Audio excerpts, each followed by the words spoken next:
आदाब। मुनसिफ बिहार में आपका इस्तकबाल है। मैं हूं आपके साथ सैयद अनवारुल्लाह गौरी। बढ़ते हैं खबरों की तफसील की जानिब, लेकिन उससे पहले एक नजर हेडलाइंस पर।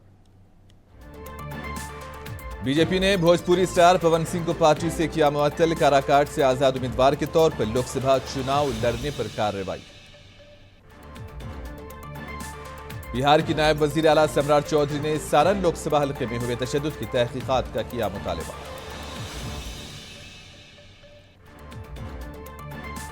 अगर बिहार के इंतखाबी मैदान में उतरूंगा तो तमाम लीडर्स के दांत खट्टे कर दूंगा, जनस्वराज के कन्वीनर प्रशांत किशोर का दावा। पाटलिपुत्रा लोकसभा सीट से अजीम इत्तेहाद के उम्मीदवार मीसा भारती ने दानापुर में चलाई इंतखाबी मुहिम। पूछा, बिहार को खुसूसी रियासत का दर्जा कब मिलेगा।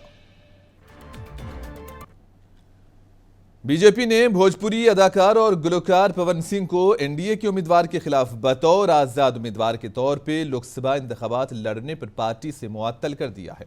पवन सिंह ने मगरबी बंगाल के आसनसोल से उन्हें दिया गया बीजेपी का टिकट ठुकरा दिया था। वो अब बिहार की काराकाट लोकसभा सीट से इलेक्शन लड़ रहे हैं। साबिक मरकजी वजीर उपेंद्र कुशवाहा, जो राष्ट्रीय लोक मोर्चा के सरबराह हैं, जनूबी बिहार के हल्के से एनडीए के उम्मीदवार हैं। बीजेपी की बिहार यूनिट ने पवन सिंह को लिखे खत में कहा कि आप एनडीए के उम्मीदवार के खिलाफ लोकसभा इंतखाबात लड़ रहे हैं। आपका ये अमल पार्टी के खिलाफ है और इससे पार्टी की छवि खराब हुई है और पार्टी के नज्म जब्त की भी खिलाफ वर्जी हुई है। बयान में मजीद कहा गया कि आपको मुअत्तल करने का फैसला बिहार बीजेपी के सदर सम्राट चौधरी ने लिया। वाज़ेह है कि काराकाट हल्के से पवन की सिंह की मां प्रतिमा सिंह ने भी आजाद उम्मीदवार के तौर पर पर्चे नामजदगी दाखिल किया। काराकाट हल्के में आखिरी मरहले में 1 जून को अब वोट डाले जाने वाले हैं। आप बूथ पर डिस्टर्ब करने वाले कौन होती हैं? आप यदि उम्मीदवार हैं तो शांतिपूर्ण मतदान होने चाहिए। पूरे जिले में कहीं भी इस तरह की अप्रिय घटना नहीं घटी। सिर्फ उसी बूथ पर, जिस बूथ पर रोनी आचार्य गई और वहां पर 2-2 बार गई और बूथ को डिस्टर्ब किया, लोगों को भड़काने का काम किया, लोगों के साथ तू मैं करने का काम रोनी आचार्य ने किया है, तो इस पर कार्रवाई होगी। जांच की प्रक्रिया चल रही है। ये पार्टी की कार्रवाई है। पार्टी स्वाभाविक तौर पर पार्टी के खिलाफ कोई चुनाव लड़ता है तो। बिहार बीजेपी के सदर सम्राट चौधरी ने सारण लोकसभा हल्के में हुए तशद्दुद की तहकीकात कराने का मुतालबा किया है। इन्होंने इल्जाम लगाया कि अजीम इत्तेहाद की उम्मीदवार रोहिणी आचार्य के पोलिंग बूथ पर मुवज्जना हंगामे की वजह से हालात कशीदा हुए हैं। सम्राट चौधरी ने कहा कि दीगर मुकामात पर कोई नाखुशगवार वाकया पेश नहीं आया। इतने लोग, इतने पुलिस वाले कैसे घूम रहे उनके साथ, यह जांच का विषय है। और यहाँ भी अभी शिकायत हमें मिली है कि पाटलिपुत्रा में भी लालू जी के अंगरक्षक और राबड़ी देवी के अंगरक्षक मीसा भारती के साथ घूम रहे। ये सारे चीज़ों की जांच की प्रक्रिया शुरू कर दी गई है और जांच करने के बाद तुरंत कार्रवाई किया जाएगा। और बूथ पर, एक ही बूथ पर यदि कोई 2 बार कैंडिडेट जाकर बूथ को डिस्टर्ब करता हो, यह अत्यंत ही दुर्भाग्यपूर्ण है। पटना में बीजेपी मीडिया सेंटर में एक प्रेस कॉन्फ्रेंस का एहतमाम हुआ। बीजेपी लीडर एसडी संजय ने कहा कि अगर आरजेडी उम्मीदवार को वोटिंग के दिन रोका जाता तो आज का पुरतशद्दुद वाकया ना होता। इन्होंने कहा कि वोटिंग के दिन बीजेपी के दफ्तर को आरजेडी उम्मीदवार रोहिणी आचार्य के पोलिंग स्टेशन पर जाने की मुसलसल शिकायत मिल रही थी। ये शिकायत मिलने पर returning officer, Bihar election commission और दिल्ली इलेक्शन कमीशन को भी शिकायत की गई, लेकिन इस पर कोई कार्रवाई नहीं हुई। हो जाएगा कि कोई भी प्रत्याशी, क्या किसी प्रत्याशी को ये हक है कि वो चुनाव के दिन अपनी पूरी सुरक्षा बल के साथ और अपने 10-20 लोगों के साथ चुनाव केंद्रों पर जाए। कोई भी व्यक्ति, चाहे वो प्रत्याशी क्यों ना हो, वो मतदान केंद्र पर, उसी मतदान केंद्र पर जाएगा जहां की अंदर घुसेगा, जहां का वो मतदाता है। अन्यथा किसी को यह हक नहीं है, प्रत्याशी चाहे वो प्रत्याशी क्यों ना हो, अधिक से अधिक वो जा करके देख सकता है कि वहां पर बाहर से मतदान सुचारू रूप से चल रहा है और वहां मतदान केंद्र पर जो भी प्रिजाइडिंग ऑफिसर हैं उनसे जानकारी ले सकता है, लेकिन किसी को अधिकार नहीं है कि मतदान केंद्र के अंदर घुसे। आरजेडी लीडर तेजस्वी यादव ने कहा कि छपरा फायरिंग के वाकये की आला सतही जांच कराई जाए और मुजरिमों के खिलाफ फौरी कार्रवाई हो। इसी दौरान तेजस्वी ने यह भी कहा कि उन्होंने और लालू यादव ने तमाम आला हुक्काम से बातचीत की है। लोग गए हुए हैं, अभी माहौल वैसा नहीं है। हमारे जाने के बाद जो है कई तरह की बातें उठेंगी, लोग बोलेंगे कि भड़काने आ रहे हैं, ये करने आ रहे हैं। इसलिए परिवार के लोगों से कल भी हमारे पिता लालू जी की सब लोगों से बात हुई है। सुबह से हम लोग संपर्क में हैं और पार्टी का एक डेलीगेशन जो है छपरा पहुंच चुका है और जो आर्थिक मदद होगी वो किया जाएगा। और प्रशासन को हम लोग जो है पूरा सपोर्ट कर रहे हैं और हम लोग चाहते हैं कि जो कुख्यात अपराधी है जल्द से जल्द पकड़ा जाए, जल्द से जल्द उसका स्पीडी ट्रायल होकर के उसको कड़ी से कड़ी सज़ा मिलनी चाहिए। आरजेडी लीडर भोला यादव ने नीरज कुमार की जानिब से लगाए गए इल्जामात का जवाब दिया। इन्होंने कहा कि नीरज कुमार को इंतखाबी अमल के बारे में कोई जानकारी नहीं। भोला यादव ने कहा कि नीरज कुमार को अपनी गलती पर माफी मांगनी चाहिए।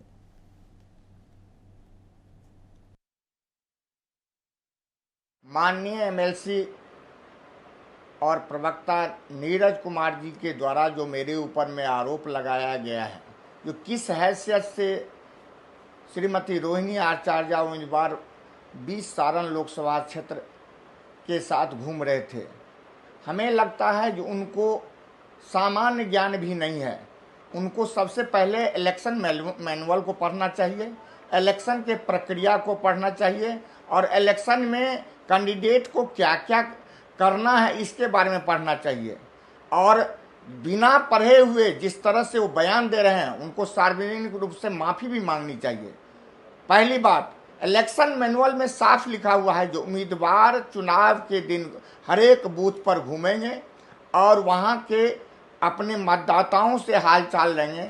उसके साथ साथ प्रिजाइडिंग ऑफिसर से ये भी पता करेंगे जो यहाँ शांतिपूर्ण ढंग से पोल हो रही है कि नहीं, पोल अभी तक कितना गिरा है। ये वीआईपी सरबराह मुकेश साहनी ने बीजेपी पर इल्जाम लगाया कि वो ओबीसी पर बड़ी बातें कर रही है, लेकिन जब ओबीसी उम्मीदवारों के इंतखाब का मामला था तो बीजेपी ने 17 में से सिर्फ 7 सीट ही ओबीसी और दलितों को दिए हैं। अभी भी मोदी जी हम विपक्ष के ऊपर ही टारगेट कर रहे हैं। अब बताइए 27 सालों में 17 साल से एनडीए का सरकार है, 7 साल स्वर्गीय अटल बिहारी वाजपेयी जी का सरकार रहा, 10 साल से मोदी जी का सरकार है। उनको अगर आरक्षण करना है तो करना चाहिए था। ये खाली बोलने की बात है। अभी उनको अपना हिसाब किताब देना चाहिए कि 10 साल में उन्होंने कहा, अभी मोदी जी बड़ा सीना तान करके 56 इंच का सीना लेकर घूम रहे हैं और कह रहे हैं कि हम मोदी का गारंटी है। अब बताइए ये गारंटी किनका था? जो विदेश से काला धन लाएंगे और सबके खाता में पैसा देंगे, ये गारंटी किसका था? हर साल 2 करोड़ युवा को नौकरी देंगे, ये गारंटी किनका था? गरीब का पक्का मकान बना के देंगे, ये गारंटी किनका था? किसान को आय दुगुना करेंगे, ये गारंटी किनका था? तो ये अपने गारंटी जो इन्होंने वादा किया उस पर चर्चा नहीं कर रहे हैं। अभी भी विपक्ष को टार कर रहे हैं। हमने कहा ना 27 सालों में मैक्सिमम 17 साल आप सत्ता में हैं। आप देखना चाहिए, आपको करना चाहिए महिला का। हम लोग तो अधिकार के लिए लड़ाई लड़ रहे हैं। अभी बिहार में जाति आधारित गणना करा के और आरक्षण का दायरा बढ़ाया गया। ये काम जन स्वराज पदयात्रा के कन्वीनर प्रशांत किशोर ने कहा कि अगर वो बिहार में लड़ने आए तो इतनी ताकत से लड़ेंगे कि तमाम लीडर्स के दांत खट्टे कर देंगे। प्रशांत किशोर ने कहा कि हम लड़ने आए हैं तो मान ले कि जहन में ब्लूप्रिंट लेकर आए हैं। हम ये सोच कर आए हैं कि ये एक मुश्किल काम है और इसको करने के लिए कितनी ताकत लगानी पड़ेगी, कितना पैसा बहाना पड़ेगा, कितने इंतजाम करने होंगे और कितने वसाइल दरकार होंगे। प्रशांत किशोर ने कहा कि वो सब कुछ सोच समझकर सियासी मैदान में उतरे हैं। अगर ये व्यवस्था नहीं बनाएंगे तो आप ही कहिएगा अरे तो कर रहे घूम रहे, इनका ताकतें नहीं है, भाजपा से लड़ेंगे कैसे? दोनों ओर से आप सवाल उठाइएगा। इसलिए ये व्यवस्था बनाकर चल रहे हैं कि आप हमको कमजोर मत समझिए। हमको नीतीश कुमार और लालू यादव भाजपा धकिया नहीं सकती है। अगर लड़ने आए हैं तो इतनी ताकत से लड़ेंगे कि उनका दांत खट्टा कर देंगे। देखे ना बंगाल में नशा ढीला किए ना, उनका पूरी भारत की ताकत लगा दी उन्होंने। कहा था ना कि 100 पार नहीं होंगे, हुआ 100 पार, लगा दिया ना जितना पैसा लगाना था। तो समाज में बहुत ऐसे लोग हैं जो लड़ने के लिए लड़ते हैं, हम उनमें से नहीं हैं। अगर लड़ने आए हैं तो आप मानकर चलिए कि इसके जीतने का खाका दिमाग में बना कर लाए हैं। ये सोच समझ कर आए हैं कि कठिन काम है और इसको करने में कितनी ताकत लगानी पड़ेगी, कितना पसीना बहाना पड़ेगा। एलजेपी सरबराह चिराग पासवान ने कहा कि इंडिया इत्तेहाद चुनाव हारने वाला है और यही वजह है कि इत्तेहाद के लीडर्स की बयानबाजी से बौखलाहट का इजहार हो रहा है। चिराग पासवान ने अपना ये दावा दोहराया कि एनडीए 400 पार करेगी।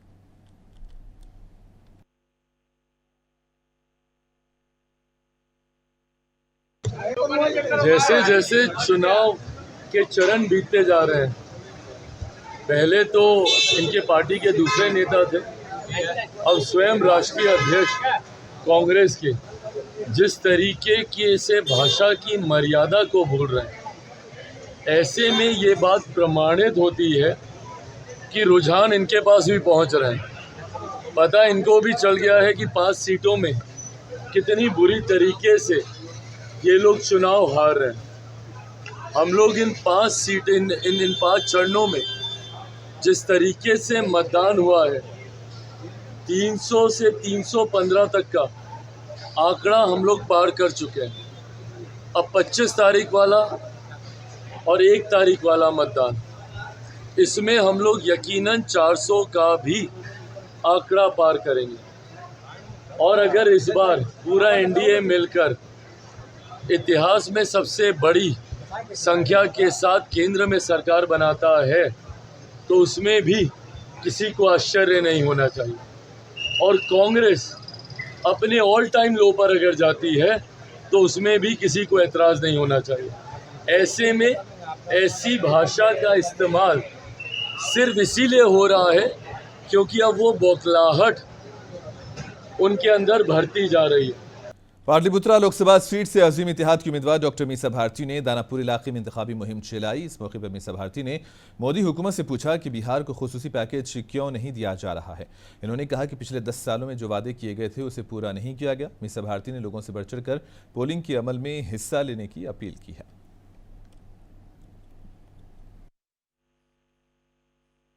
आपने जो देश के बेरोजगारों के साथ वादा किया, किसानों के साथ वादा किया, महिलाओं के साथ जो वादा किया, एक भी वादा तो पूरा करने का काम नहीं किया। और सबसे ज़्यादा अगर किसी को ठगने का काम किया तो वो हमारे बिहार राज्य को 2014 और 19 में उनको इतनी भारी संख्या में सांसद चुन करके देने का काम किया है बिहार की जनता ने, और फिर भी बिहार को विशेष राज्य का दर्जा नहीं मिला, स्पेशल पैकेज नहीं मिला।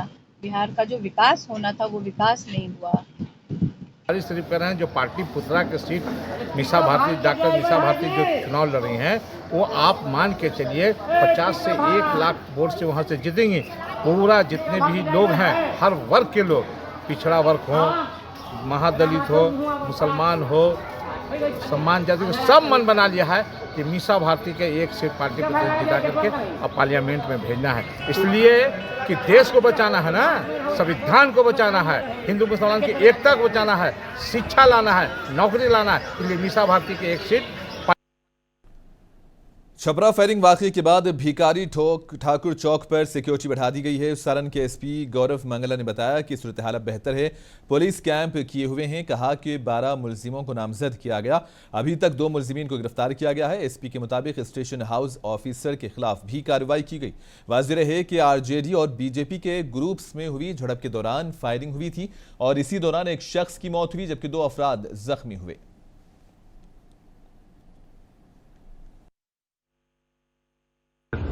फिलहाल यहाँ पर पुलिस कैंप कर रही है और स्थिति फिलहाल नियंत्रण में है। यहाँ पर कांड दर्ज हुआ है 12 नामजद अभियुक्तों के विरुद्ध, जिनमें से 2 व्यक्तियों की गिरफ्तारी की गई है और बाकी स्थिति भी शांत है। कुल कितने FIR किए हो दर्ज हुए इस पूरे मामले से? जी, इसमें एक तो मृतक के परिजन के बयान पर एक FIR हत्या का दर्ज हुआ है। इसके अलावा कल जो यहाँ पर तोड़फोड़ और दोनों साइड से पथराव हुआ था, उसके संबंध में भी पुलिस द्वारा FIR दर्ज किया गया। अभी तक जो इसके अलावा जो भड़काऊ पोस्ट सोशल मीडिया पे चल रहे हैं, उसके संबंध में भी जो इंटरनेट बंद कराने से पहले कुछ लोगों ने प्रयास किया था, उसके संबंध में इसमें यही जानकारी प्राप्त हो रही है कि यहाँ पर 2 व्यक्तियों के बीच में कहासुनी हुई थी कल सुबह, परसों की घटना को लेकर। उसके बाद दोनों ने अपने अपने साथ के लोगों को बुलाया, जिनके बीच में फिर ये मारपीट गोलीबारी की घटना हुई, फायरिंग की भी और एक यकम जून को होने वाले इंतखाबात के लिए नालंदा लोकसभा हल्के में सियासी सरगर्मियां तेज हो गई हैं। जेडीयू पार्टी अपने उम्मीदवार के लिए वोट जमा करने में मसरूफ है। इस सिलसिले में साबिक IAS अफसर मनीष कुमार वर्मा ने इंतखाबी बागडोर अपने हाथ में लेते हुए जिले की डाहोई ब्लॉक का दौरा किया। इन्होंने लालू यादव के दौरे हुकूमत का नीतीश कुमार के तरक्याती कामों से मवाजना किया और लोगों से अपील की कि वो NDA उम्मीदवार को वोट दें।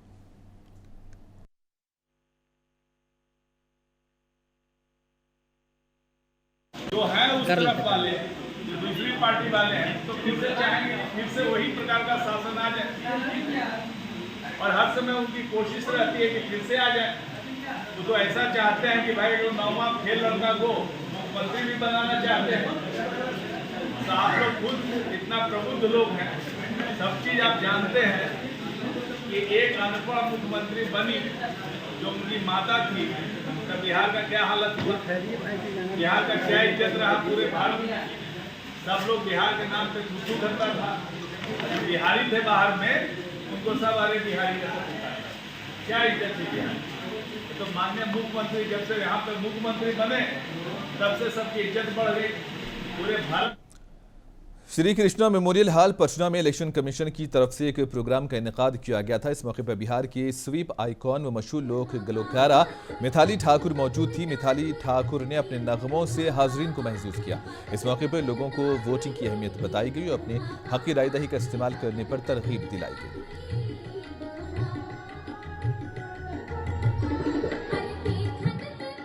ज़्यादा जिम्मेदारी बनती है कि अपने घर परिवार के सभी बूढ़े सदस्यों को भी लेकर के जाएं और मतदान कराएं, क्योंकि निर्वाचन आयोग के द्वारा बहुत सारी सुविधाएं हैं जो सुनिश्चित कराई गई हैं। जैसे PWD मतदाताओं के लिए व्हील चेयर्स की सुविधा है, सभी आम मतदाताओं के लिए ठंडे पेयजल की सुविधा है, शौचालय की सुविधा है, साथ ही साथ शेड की सुविधा है। तो और जितने भी 80-85 वर्ष के भी ऊपर से मतदाता हैं उनके लिए पोस्ट बैलेट के माध्यम से मतदान कराने की सुविधा है। तो इतनी सारी जो सुविधाएं हैं निर्वाचन आयोग और जिला प्रशासन बार बार सुनिश्चित कर रहे हैं। तो इसलिए आप सभी का ये धर्म एक फर्ज बनता है कि सभी जाएं और मतदान करें। भागलपुर में नवगछिया के प्रेसिडेंसी इंटरनेशनल स्कूल में खाना खाने के बाद 3 दर्जन से ज्यादा बच्चे बीमार हुए। कहा जा रहा है कि दूध पीने के बाद बच्चों की तबीयत बिगड़ी। बच्चों ने पेट में दर्द, मतली और सर में दर्द की शिकायत की, जिसके बाद तमाम बच्चों को इलाज के लिए सब डिविजनल अस्पताल नवगछिया मुंतकिल किया गया। नवगछिया के सब डिविजनल अफसर उत्तम कुमार ने अस्पताल पहुंचकर बीमार तलबा का जायजा लिया। तमाम बच्चों की हालत अब मुस्तहकम बताई गई।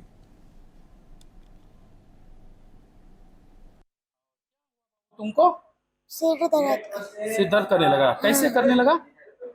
दूध पिए? अच्छा, कौन सी क्लास में पढ़ते हैं आप? 3। कौन सी खाया था बाबू रे? दूध खाया और उससे बीमार हो गया? हाँ। अच्छा, दूध पीने के बाद कैसा लग रहा था तुमको?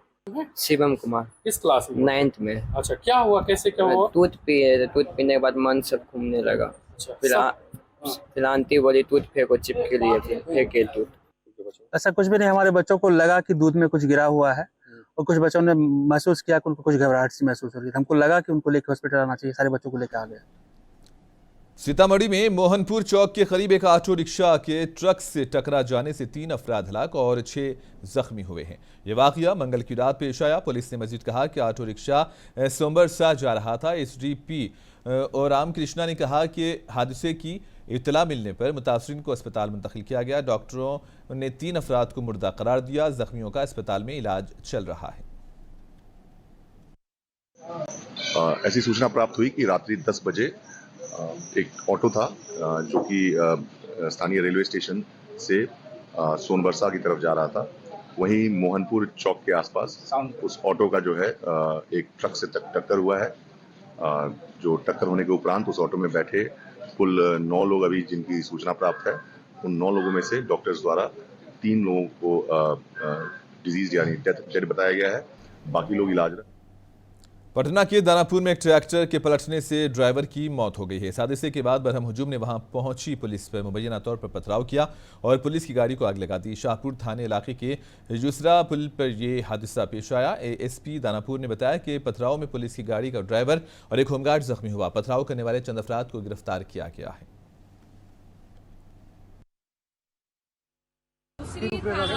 शाहपुर थाना का जो उसरी क्षेत्र है, जो मोड़ है, वहाँ से आज सूचना मिली शाम में कि एक ट्रैक्टर के पलट जाने से उसके चालक की मृत्यु हो गई है और वहाँ के कुछ स्थानीय लोग जो है आक्रोशित होकर हुड़दंग कर रहे हैं, जिसकी सूचना पाते ही पुलिस पहुँच रही थी। जो सबसे पास की गश्ती गाड़ी थी उसके पहुँचते ही वहाँ के जो कुछ उद्दंड लोग थे उन्होंने बदमाशी करते हुए उस गाड़ी पे पत्थर चलाने शुरू कर दिए, जिसमें कि जो ड्राइवर था उस गाड़ी का उसको और जो साथ में होमगार्ड बैठा था उसको थोड़ी चोटें भी आई। जब उसके पश्चात बाकी की पुलिस की गाड़ियाँ आई, फोर्स आई, तो मौके को कंट्रोल किया गया और यहाँ पे जो बॉडी थी उसको अब अनुमंडल अस्पताल पहुँचाया जा चुका है। और भागलपुर में जिला इंतजामिया ने टोटो ड्राइवरों को जाम से नजात दिलाने के लिए कोडिंग की बुनियाद पर रास्तों का तयन करने के इंतजामात किए हैं। ताहम टोटो ड्राइवर्स इसके खिलाफ एहतजाज कर रहे हैं। चंद टोटो ड्राइवर्स ने मुजाहिदपुर पुलिस स्टेशन के अहाते में हंगामा खड़ा कर दिया। इन ड्राइवर्स का इल्जाम है कि पुलिस उन पर भारी जुर्माने आयद कर रही है।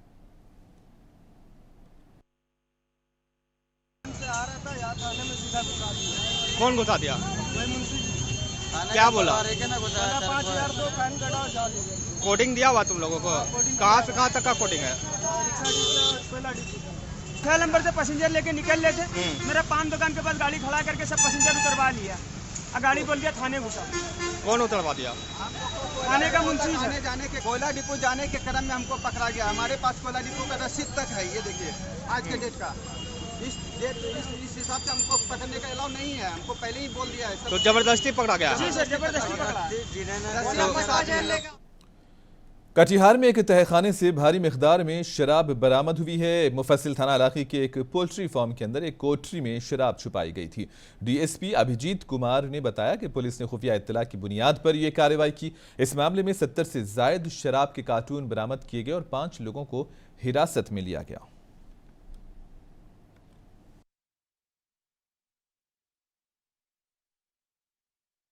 रखा हुआ था, डंपिंग पॉइंट बनाया हुआ था। क्या मुफस्सिल थाना अंतर्गत भोड़ाबाड़ी इलाके में एक मुर्गी फार्म में प्राप्त गुप्त सूचना के आधार पर हम लोगों ने छापेमारी की। छापेमारी के क्रम में विभिन्न ब्रांड की अंग्रेजी शराब करीब 70 पेटी शराब की पेटियां बरामद की गई हैं।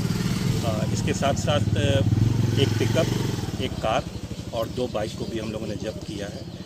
कुछ लोगों को अभी हम लोग हिरासत पूछताछ के लिए थाना पे ले गए हैं और उनसे पूछताछ की जाएगी। अंडरग्राउंड।